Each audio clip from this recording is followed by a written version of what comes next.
Schwinning! Super!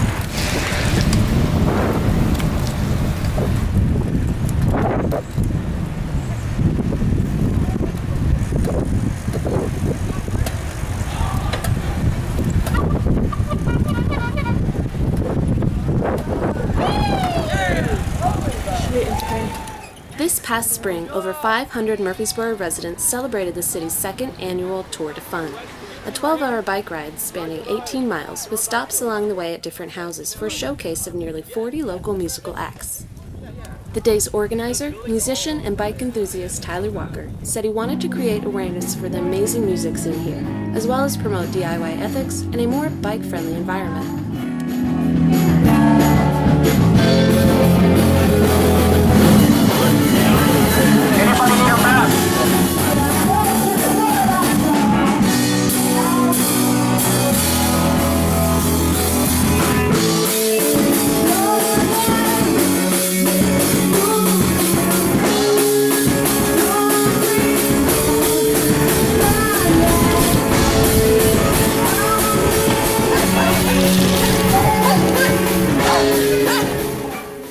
Bicycle researcher John Puker found that studies comparing the experiences of commuting by bicycle and car reports that cyclists find their mode of transport at least as flexible and convenient as those who use cars, but with lower stress and greater feelings of freedom, relaxation, and excitement.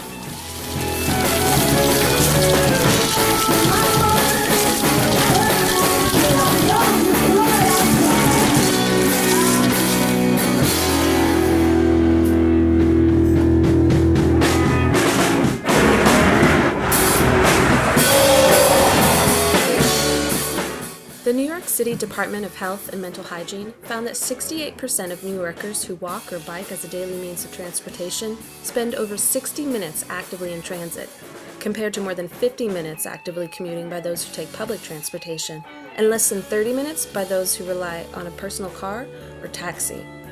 The department suggests that with more physical activity, thousands of deaths could be prevented annually.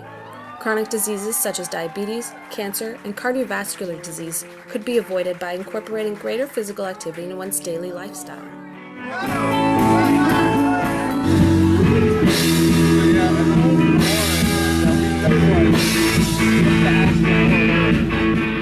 Bicycle riding is considered one of the best low-impact forms of exercise. As a way of life, researchers believe bike riding can lead to not only better physical health for individuals, but better economic health as well.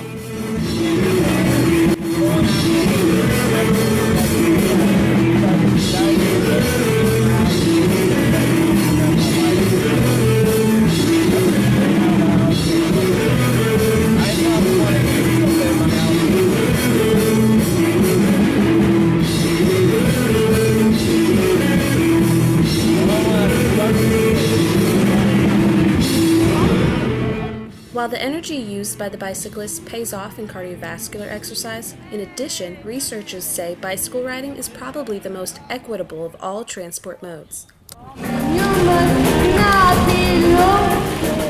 Choosing a bicycle over a car as one's primary means of transportation will help keep money within local economies. Not only do bike riders spend less on transportation, but they are in closer contact to their surroundings. Traveling at slower speeds and shorter distances means the likelihood of bike riders spending within their community is high. Among the country's 70 largest cities, the amount of Americans who choose to commute by bicycle has grown on average 39% since the year 2000. In the most bike-friendly communities, it's grown by 77%. PeopleForBikes.org hopes this trend continues. They encourage individuals to spend more time biking while also educating the public on how to make their towns more safe and accessible to bicyclists.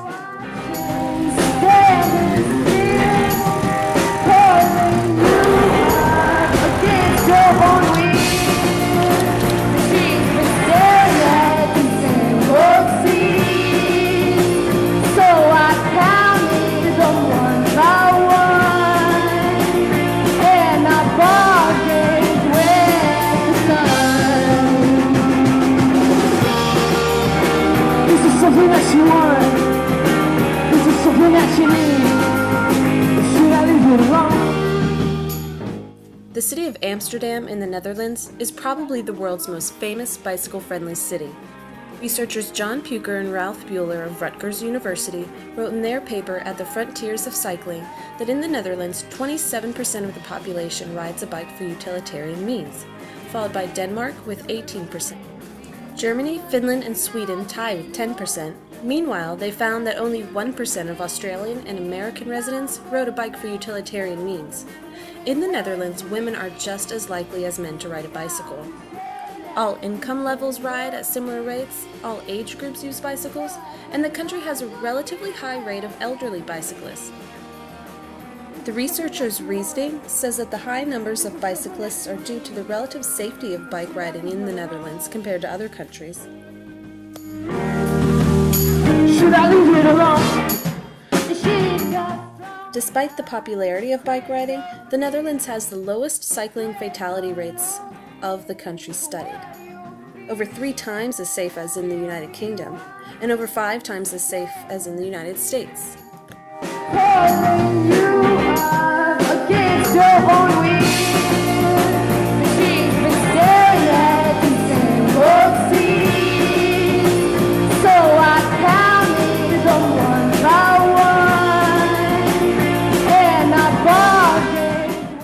Fatality rates per trip and per kilometer are much lower for countries and cities with high amounts of bicycling. In fact, fatality rates fall for any given city as cycling levels rise.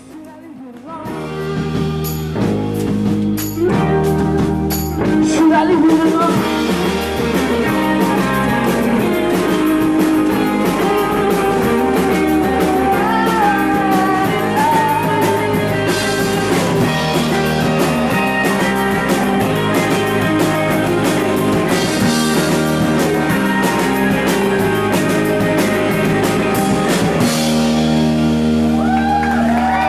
Thank you.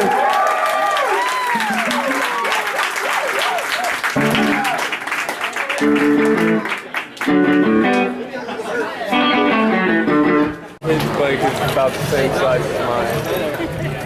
With childhood obesity rates soaring at 1/3 of the U.S. population among 10 to 17-year-olds, initiatives to increase daily physical exercise for our communities is necessary. As reported by the Associated Press, Washington, D.C. was the first American city to provide a government-sponsored bike share program. A public access bike to pick up and ride to nearly anywhere in the city. 11,000 bikes are in this program, with 100 bike stations, and the system is growing as it becomes a more popular way to conveniently and healthfully commute.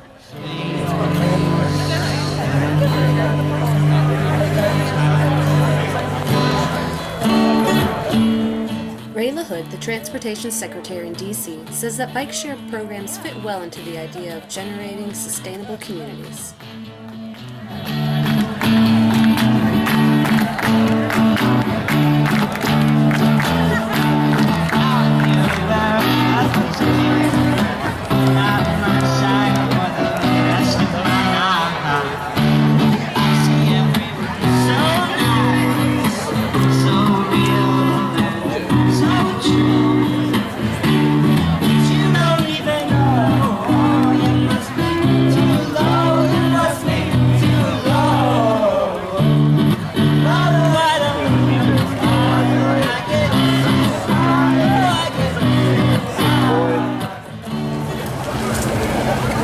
Onward to victory.